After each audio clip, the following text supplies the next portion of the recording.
자, 안녕하세요. 반갑습니다. 테이버입니다. 자, 6월 3주 FOMC가 있었던 주죠. 이 주에 나스닥은 2.7%가 상승, 코스피는 0.8%가 하락을 했습니다. 자, 그러면은 우리가 지난주에 무슨 일들이 있었는지 FOMC에 가려져서 우리가 놓친 것은 없는지 하나씩 조금 확인을 해보도록 하겠습니다. 자, 제가 만든 제목은 상승작은 계속된다 라는 것인데 과연 정말로 계속될 수 있을지 하나씩 체크해 보도록 하겠습니다. 자, 6월 셋째 주 위클리 리뷰입니다. 자, 지난주 기준으로 보시면은 메타 6%, 또 테슬라 6%, 둘 다 비슷하게 올라졌고요.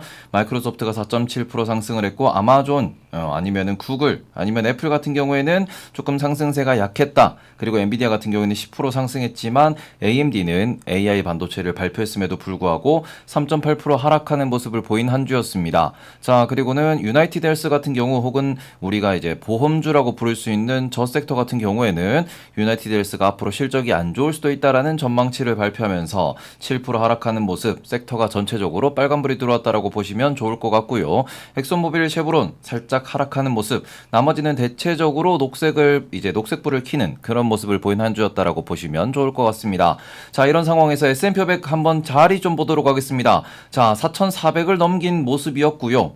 그러고는 지금 금요일 기준 선언 만기가 끝났는데 4,400으로 마감했다라고 보시는 게 좋을 것 같습니다. 다만 한 가지 우려스러운 부분은 뭐냐 그러면은 지금 미국에서 계속해서 말이 나오고 있어요. 아, 요거 좀 많이 부담스러운 자리다라는 이야기를 하고 있고요. 이 부담스러운 자리다라는 부분에서 무엇을 이야기하냐 그러면은 여기 오른쪽 아래 보시면은 68이라는 숫자가 보일 겁니다. 요게 RSI 지표라고 하는 겁니다. 이게 지금 주봉 기준 RSI고요.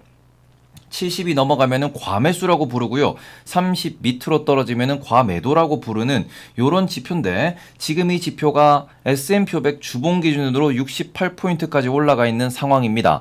과매수에 거의 근접했다라는 것이고 이게 보통 보면은 뭐 일봉 기준 혹은 분봉 기준 요렇게 해가지고 매매에 사용하는데 주봉으로 이렇게 또 과매수가 나오면은 조금은 걱정되는 모습이 보일 수 있다라는 점 예전에도 한번 말씀드린 적이 있는데 지금 이 부분에 있어가지고 아 이게 맞나? 라는 의견이 조금 대두되고 있다라는 점 참고해 보셨으면 좋겠고요.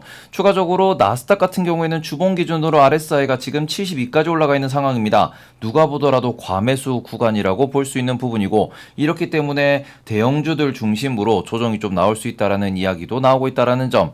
그리고는 다우존스 지수를 한번 보시면은 다우존스 지수는 지금 올해 초에 있었던 이 고점 라인을 여전히 뚫지 못하고 있습니다. 물론 여기는 지수 산출 방식이 조금은 다르기 때문에 나스닥과 S&P 500은 좀 다릅니다. 얘들은 이제 기존에 있던 나스닥 S&P 500은 말 그대로 시가총액 기준으로 시총이 늘어나면은 이게 이 지수가 올라가는 거지만 얘들은 말 그대로 평균 주가를 기준으로 산출을 합니다. 그렇기 때문에 여기 있는 뭐 스레임이라든지 엑소모빌이라든지 이런 애들 주가를 가지고 이게 뭐 산출을 하는데 지금 뭐 따로 뭐 스플릿이 됐다든지 이런 것이 없기 때문에 약간의 방향성은 다르지만 일단 미국에 있는 종합적인 대형주 기준으로는 빅테크는 상승을 했으나 나머지는 오히려 하락했다라고 볼 수 있는 이런 움직임을 보이고 있다라는 점, RSI 역시도 지금 58포인트를 나오고 있다라는 점, 말 그대로 나스닥만 올라가 있는 한쪽으로 치우쳐 있는 이런 시장이 과연 유지될 수 있냐에 대해서 많은 의문부호가 따르고 있고요. 물론 이거를 세부적으로 들어가 보면은 그 시총 높은 애들은 혁신을 보여주고 있고 자사주 소각도 하고 있고 주주환원 잘하고 있으니까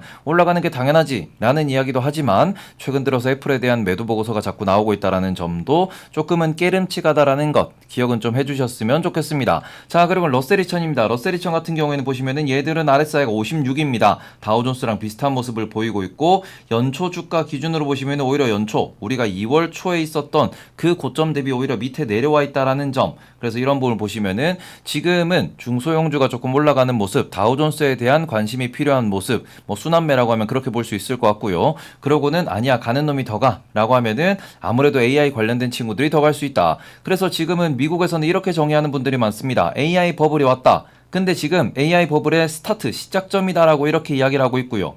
그렇기 때문에 우리가 소위 말하는 나스닥 빅테크 중심으로 계속해서 시장이 우상향을 할 것이고, 그 부분에서 밑에 있는 대형주들이나 아니면 밑에 있는 소형주들까지도 올라오는 모습을 보일 수 있을 것이다. 뭐 이런 이야기도 나오고 있는데, 이 부분에 있어서는 좀 판단을 잘 해보셨으면 좋겠습니다 라고 말씀을 드리고, 다만 좋은 점은 AI 버블에 가장 수혜를 입는 국가는 어딥니까? 거기가 바로 한국이죠. 그렇기 때문에 한국도 분위기가 좋다. 한국 투자자 입장에서는 AI 버블이 끝나면 안 된다. 우리가 좀 더 달콤하게 삼성전자 8만원, 9만원 되면 그때 떠나면 돼요. 하이닉스가 15만원 찍으면은 그때 시장 떠나면 됩니다. 뭐 그런 관점에서 AI 버블 좀 더 갔으면 좋겠다. 뭐 이런 마음도 있다라는 점 참고해 보셨으면 좋겠고요. 얼마나 심각하냐 그러면은 연초 대비 주가 상승률입니다. 애플이 42%, 마이크로소프트가 42%, 구글이 40%, 그리고는 아마존도 49%고요. 테슬라와 메타는 무려 100%가 넘는 상승, 엔비디아는 192%나 상승을 했습니다. 자, 보시면은 애플, 그 다음에 구글, 마이크로소프트가 나란히 40%대 상승을 했다라는 점, 누가 보더라도 빅테크가 시장을 이끌었다라는 거고, 연초 대비로 보시면은 코카콜라는 오히려 마이너스 3%, 엑소모빌 마이너스 4.69%, 화이자 마이너스 21%, 존슨앤존슨도 마이너스 7%입니다.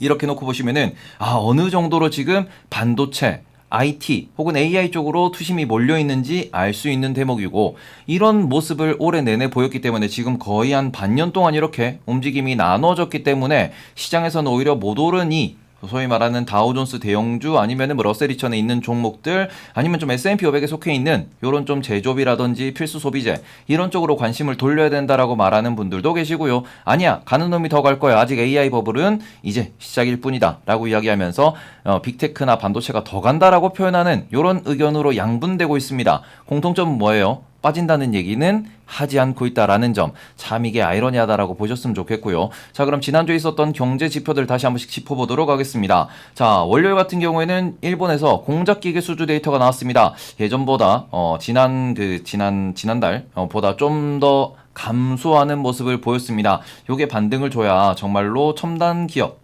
첨단 제조업 같은 경우에는 이게 수주가 늘어난다라고 볼 수 있는데, 아직까지 완전히 바닥을 찍었냐라는 부분에서는 물음표가 붙어 있다라는 점, 요거는 참고를 하셨으면 좋겠고요. 그 다음에는 월요일 밤에 나왔습니다. 뉴욕 연은의 소비자 인플레이션 예상치는 요게 낮게 나오면서 인플레 끝났다라는 이런 심리가 주초부터 시장 상승을 이끌었었고요. 그 다음에는 아무도 관심이 없긴 하지만 우리는 공부는 해놔야 되죠.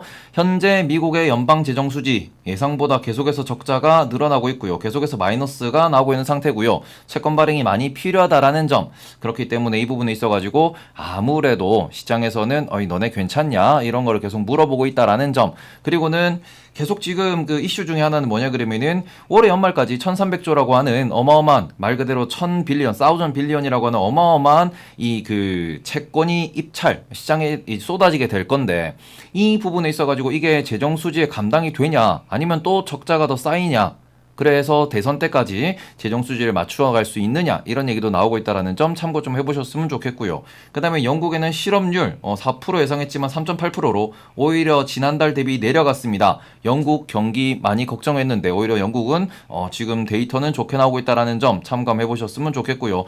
지금 지난주에 핵심 중에 하나였죠. 중국이었습니다. 중국의 경제 데이터 몇 달 동안 계속 안 좋게 나오고 있어요. 이러다 보니까 긴급하게 중국이 이게 금리 중에서도 여러 개 금리가 있는데, 이게 외환 시장에 통해서 이게 왔다 갔다 하는 금리를 낮추는 모습을 보였습니다. 특히 중국 같은 경우에는 공산당이죠. 일당 독재다 보니까 지금 청년 실업에 대해서 많이들 걱정하는 모습을 보이고 있고, 실업률이 떨어지지 않고 있습니다. 5% 중반대를 기록하고 있습니다. 이러다 보니까 이 부분에 있어가지고 금리나 말 그대로 경기 부양을 시작했다라는 거, 이것도 일종의 호재로 작동을 하고 있다라고 보시면 좋을 것 같고요. 이게 10달 만에 조금은 시장에서 환호할 만한 데이터가 나왔다라는 점이고, 이번에 20일입니다. 이번 주입니다. 이번 주 20일 되면은 또 대출 우대 금리 전체적인 기준금리를 다시 한번 발표하게 됩니다. 이 부분에 있어가지고 얘네들이 기준금리를 또 낮추게 될지에 대해서도 관심이 있다라는 점 참고해 보셨으면 좋겠고요.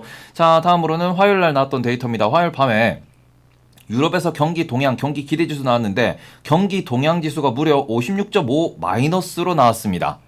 자, 마이너스 50이라 그러면 정말 역대급으로 낮은 건데요. 이러다 보니까 지금 유럽 경기가 안 좋다. 다만 경기 기대지수, 경기 전망지수는 예상보다 높게 나왔다라는 점. 그리고는 미국에서 나왔던 소기업 낙관지수 역시도 예상보다 높게 나왔다라는 점. 이건 무슨 소리냐 그러면은 지금 실물 경기 앞으로 좋아질 거다라는 희망도 슬금슬금 올라온다라는 겁니다.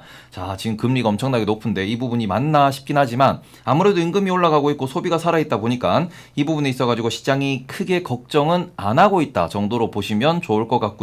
그 와중에 미국의 이제 CPI가 발표가 됐습니다. 자, 우리가 코어 CPI라고 부르는 거 있죠. 에너지와 그 다음에는 식료품을 제외한 경우에는 예상치대로 나왔습니다. 그리고는 5.3%라는 요 데이터가 매우 반갑게 나왔다. 왜? 현재 기준금리는 5.25가 기준입니다. 이러다 보니까 지금 얘네들이 5.3%라 그러면은 기준금리와 비슷한 유사한 수준의 말 그대로 인플레를 보여주다 보니까 이제 인플레가 기준금리와 동등해졌다. 이런 얘기를 하면서 아무래도 금리 인상이 끝난다라는 기대감 또 시장을 들어올리는 포인트가 됐죠.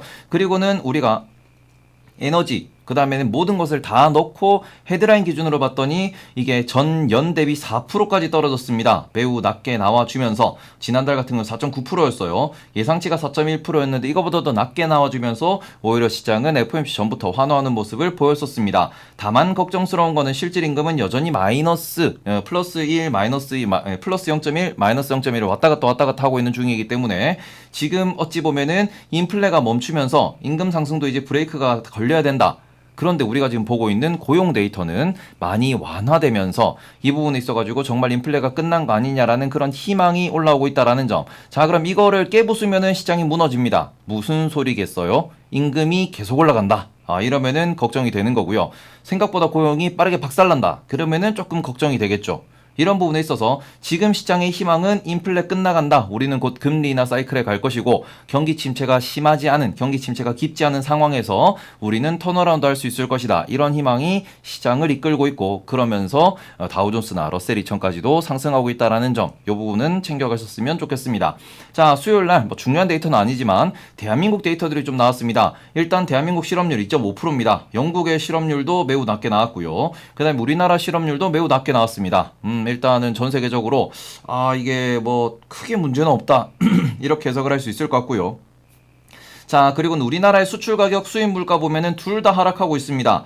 일단 우리나라도 인플레는 좀 이렇게 종료되어 가고 있다. 인플레가 끝나가고 있다. 이렇게 보실 수 있을 것 같고 여기에 핵심은 에너지 가격이 많이 안정됐기 때문입니다. 자, 그럼 반대로 에너지 가격이 오르면 문제인데 감산을 하네 뭘 하네 얘기를 해도 지금 에너지 가격이 상당히 낮게 유지되고 있습니다. 다만 한 가지 걱정되는 것은 지난주에 중국이 돈을 푼다라는 이야기가 나오면서부터 원자재가 슬금슬금 올라오고 있습니다. 아직까지는 문제는 안 되지만 원자재가 더 올라오면은 또 시장이 또 이러한 희망이 있어가지고 이 희망이 꺾일 수도 있다라는 점. 그렇기 때문에 지금 원자재 가격도 잘 보셔야 된다라는 점 참고하셨으면 좋겠습니다.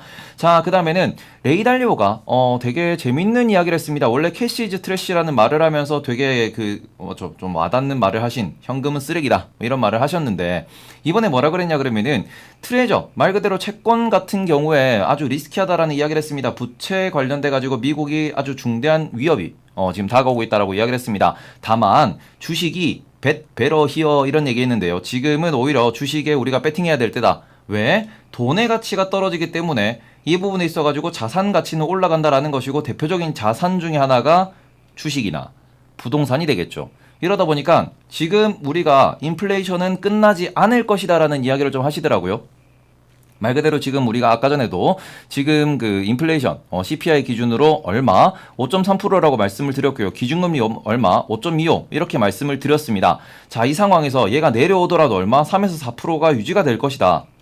그리고는 이것이 쭉 이제 이어지는 동안 금리 역시도 떨어진다고 해도 3에서 4%가 유지가 될 것이고 요렇게 된다 그러면은 돈의 가치는 매년 3에서 4%씩 떨어진다라는 거죠. 그러면서 자산이 더 매력적인 그런 움직임을 보일 수 있다. 그렇기 때문에 어찌 보면은 이 강세장이 계속해서 이어질 수 있다라는 이야기도 했습니다. 이 부분에 있어서는 우리도 고민을 많이 해봐야 될 것 같다라고 말씀을 드리고 싶은데 계속해서 제가 말씀드린 부분은 2020년도에 박살났다가 돈을 풀었고요. 조정장에 왔는데 우리는 여기에서 다시 한번 올라가는 장을 기다린다. 요것을 기다리고 이것은 올 것이다 라고 말씀드린 이유는 결국 인플레의 끝에는 무엇이 오느냐? 돈의 가치가 하락한다라는 이것을 계속 말씀을 드렸습니다. 그렇기 때문에 상품 가격이 오른 거, 인건비가 오른 것에 대해서 이게 정상으로 돌아가서 모든 기업의 실적으로 메이드가 되면은 그럼 결국에는 주가는 레벨업 한다. 이런 말씀을 드리는데 오히려 지금이 그 레벨업 구간이다라고 말씀하시는 분들도 계신다라는 점,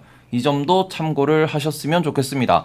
삼성전자 10만전자 뚫을 수 있을지 좀 체크는 해봐야 될 것 같고요. 이렇게 되면은 하이닉스의 목표 주가, 삼성전자의 목표 주가, 코스피의 목표 주가 조금씩 또 수정을 할 필요도 있어 보이기 때문에 이 부분에 있어가지고는 우리가 조금 많이 관심을 기울이고 공부를 좀 많이 해야 될 것 같다라고 말씀을 드리고 싶습니다.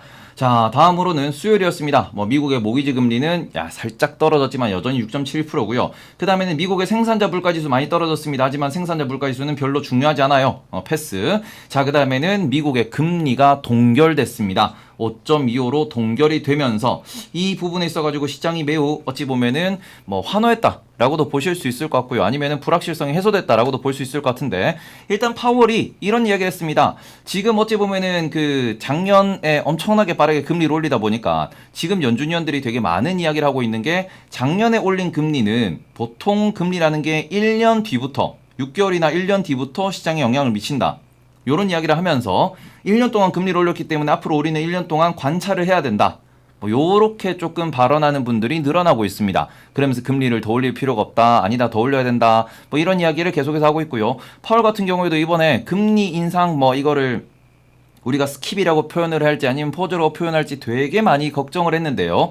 지금 보시면은 말 그대로 일시정지라는 요런 단어냐 아니면 스킵 건너뛰고 다음에 올린다라는 단어냐 이런 단어 있어가지고 시장이 좀 말장난을 많이 하고 있습니다. 근데 핵심적인 건 뭐냐 그러면은 확실히 지금 경기나 아니면은 인플레이션은 떨어지고 있다라는 거고요. 이게 6월 데이터가 떨어지는 모습을 보여주면은 시장은 7월에도 안 올리겠네라고 7월에도 동결이겠네 이렇게 또 볼 수도 있는 부분이고요. 그리고는 이 부분에 있어서 월스트리트에서도 올해 연말에 한 번 더 올릴 수도 있을 것 같기도 하고 아니면은 이번 7월에 한 번 올리고 안 올릴 것 같기도 하고 어쨌든 지금으로부터 한 번 정도는 더 올릴 수 있겠지만 그 이후에는 인하 사이클로 들어갈 것이고 그게 내년 1분기가 될 거다. 이런 전망을 대부분 하고 있습니다. 이게 어찌되었든 간에 시간이 결국에는 정답을 말해주겠지만 말 그대로 연준이 말한 우리가 5.5에서 5.75까지 올릴 겁니다. 라는 이야기에 대해서 지금 시장은 아무도 안 믿고 있고요. 그리고는 이게 경기가 꺾이는 속도에 따라 가지고 금리도 점점 떨어질 거다. 말 그대로 연준도 내년 되면 금리가 떨어진다라고 이야기를 하고 있습니다. 만약에 올해 5.5에서 5.75까지 올린다라고 하면은 그러면은 내년 같은 경우에는 우리가 내년 2분기죠. 내년 2분기까지 얼마요? 낮추는 게 거의 1%를 낮춘다라고 표현을 하는 겁니다. 금리나 얘기가 나오고 있다라는 거죠. 그래서 이런 부분에 있어가지고 결국 내년부터는 금리나 사이클에 들어갈 것이다라고 연준도 밝혔고요. 이 부분에 있어서 시장도 올해 연말만 버티면 돼. 이렇게 또 바라보고 있다라는 점 참고를 좀 하셨으면 좋겠습니다. 자, 그리고는 목요일날 한국의 무역수지 나왔습니다. 무역수지는 확실히 적자폭을 점점 줄여가고 있습니다. 에너지 가격만 반등하지 않는다면 다시 무역 흑자로 갈 수 있다라는 점, 이거는 한국의 희망이겠죠. 그 다음에는 중국의 데이터도 나왔습니다. 중국의 고정자산 투자 좀 많이 줄어드는 모습, 예상치보다 낮게 나오는 모습. 그리고는 중국의 소매 판매 전년 대비로 12.7% 증가, 하지만 예상치는 13.7% 증가였고요. 이게 지금 매월 예상치를 하회하고 있습니다. 그러다 보니까 중국의 소매 판매가 쉽게 올라오지 않는다. 예상보다 많이 좀 회복 속도가 더디다. 그런데 이번에 금리 인하를 할 것이냐? 이런 것에 관심을 갖고 있다는 거 보셨으면 좋겠고, 유럽 금리 인상했습니다. 매우 강경한 발언을 했습니다. 그러면서 유럽 아직 인플레이션이 끝나지 않았다. 이런 얘기를 했다라는 점 보셨으면 좋겠고요. 자, 현재 미국의 고용 같은 경우에는 여전히 예상보다 조금씩 빠르게 식어가는 모습을 보이고 있다라는 점. 하지만 미국의 소매 판매는 살아있다라는 점. 이러면서 목요일 날도 큰 상승을 보였습니다. 자, 그 다음에 지금 현재 가장 중요한 연준의 대차 대조표죠. 지금 그 전주 기준 보시면은 8,389였고요. 이번 주 보시면은 8,388이었습니다. 자, 1빌리언, 1조 달러가 줄어들었다 정도입니다. 조 맞죠? 1조 달러가 줄어들었습니다. 얘네들 지금 속도 조절을 확실히 하고 있고요. 이게 연준의 FOMC 인터뷰 기자회견에서도 비슷한 이야기가 나왔습니다. 우리는 지금 그 채권, 그러니까 재무부에서 발행할 채권에 대해 가지고 면밀히 좀 모니터링하고 있다, 은행에 대해서 모니터링하고 있다, 여러 가지를 했었고 이제 고려하고 있다 이런 얘기를 했는데요. 보시면은 확실히 지금 재무부의 부채한도 협상이 통과된 이후부터는 대차대조표 축소가 많이 속도 조절을 하고 있습니다. 그래서 이런 부분 보시면은 연준도 시장을 무너뜨리려고 경제를 망가뜨리려고 정책을 쓰는 게 아니다라는 점을 계속해서 강조하고 숫자로도 확인시켜주고 있습니다. 이러니까 우리는 쫄 필요 없다라는 거 조금 보셨으면 좋겠고요. 자, 그 다음에는 금요일이었습니다. 금요일 날은 지금 유럽에서 우리가 물가지수 CPI가 나왔는데요. 보시면은 예상치대로 나왔는데 여전히 6%대입니다. 뭐 7%에서 6%로 내려오긴 했지만 상당히 높다라는 점. 근원 소비자 물가지수 역시도 5.3%, 5.6에서 내려오긴 했지만 여전히 높다. 그러면서 라가르드 총재는 매우 강경한 발언을 했습니다. 우리는 금리 인상 더 할 겁니다. 이런 얘기했고요. 한 가지 걱정되는 거는 유로존의 임금은 예상보다 상당히 높게 유지가 되고 있습니다. 이러다 보니까 소비가 좋은데 문제는 이래서 인플레가 안 잡히고 있다라는 이야기를 하고 있어서 지금 유럽은 금리를 더 올릴 거다. 유럽이 금리를 더 올리면은 달러가 약세로 갈 수 있다라는 점에서 시장이 어떻게 반응하느냐에 대해서도 많이들 오히려 미국을 팔고 유럽이나 신흥국을 살 수도 있는 부분이고요. 아니면은 잠깐 글로벌 조정이 올 수도 있는 부분이고요. 이런 부분에 있어서 방향성에 대해서 우리는 좀 관찰이 필요하다 정도로 보시면 좋을 것 같습니다. 자, 그리고는 금요일 나온 데이터 미시간대에서 조사하는 기대 인플레이션 아주 낮게 나왔습니다. 지금 그 지난 전전주죠. 2주마다 한 번씩 나오니까 전전주에 나왔던 게 4.2였고요. 이번에는 추정치긴 합니다. 그런데 예상치 4.4 대비 얼마? 3.3으로 확 떨어졌습니다. 지금 이 부분을 보시면은 장기 인플레이션 혹은 1년짜리 3.3% 나온 건데 1년짜리인데요. 1년짜리 인플레이션 기대값이 많이 떨어지면서 뉴욕 연은에서도 떨어졌고 미시간대에서도 떨어졌고 인플레에 대한 심리도 많이 죽었구나. 이렇게 하면서 오히려 시장이 지금 여기서 더 갈 수 있을란가? 라는 고민을 하고 있다라는 점, 그리고는 금리나 사이클이 올란가? 라는 고민을 하고 있다라는 점 조금 보셨으면 좋겠고요. 주간으로 다 확인해 보시면은 미국의 금리 동결, 이게 가장 핵심적인 포인트였습니다. 그 다음에 중국의 금리 인하, 일단 이게 인하가 있었고요. 하지만 중국의 대출 레버리지는 많이 감소했다라는 점. 경기 둔화가 보이다 보니까 중국이 경기 부양하고 있다라는 점. 그래서 경기 부양을 오히려 호재로 보는 사람들도 많다라는 거 참고하셨으면 좋겠고요. 미국의 소비자 물가 예상치를 하회했습니다. 미국의 생산자 물가 예상치를 하회했습니다. 그리고는 여기다가 미국의 신규 실업수당 청구 건수도 예상치를 하회했습니다. 아무래도 인플레와 경기가 조금씩 식고 있다라는 점. 을 보여주고 있다라는 거고요. 중국의 소매 판매 둔화된다는 거, 중국의 또 경기 둔화고요. 그렇기 때문에 이것도 경기 부양으로 연결되었다. 이렇게 보시면 좋을 것 같습니다. 유럽의 물가는 예상치에 부합했고요. 유럽의 고용 비용 지수는 예상치를 상회하면서 소비가 여전히 살아있는 혹은 인플레가 아직까지 유럽은 끝나지 않는 모습을 보이고 있다라는 점, 요 정도로 정리하실 수 있을 것 같고요. 일단 시장은 FOMC 전까지 괜찮을까 하다가 계속해서 밀려 올라왔습니다. 어찌 보면은 계속해서 롱을 외쳤는데 지금은 약간은 공백기예요. 좀 느낌상으로 보시면은 뭔가 좀 이제는 뭐 이벤트보다는 그죠? 우리가 금리 동결을 기대했는데 기대대로 나왔고요. 그러면 여기서 우리는 뭘 더 기대할 수 있냐? 그러면은 7월 실적을 기대하겠죠. 7월에 빅테크 AI 관련된 기업들의 실적에 대한 기대감으로 올라온 부분을 소화해낼 수 있을 것인가? 말 그대로 지난 몇 달간의 상승을 소화하는 기간이 있을 수 있다라는 점 조금 참고를 하셨으면 좋겠고요. 다들 버블이라고 평가를 하고 있습니다.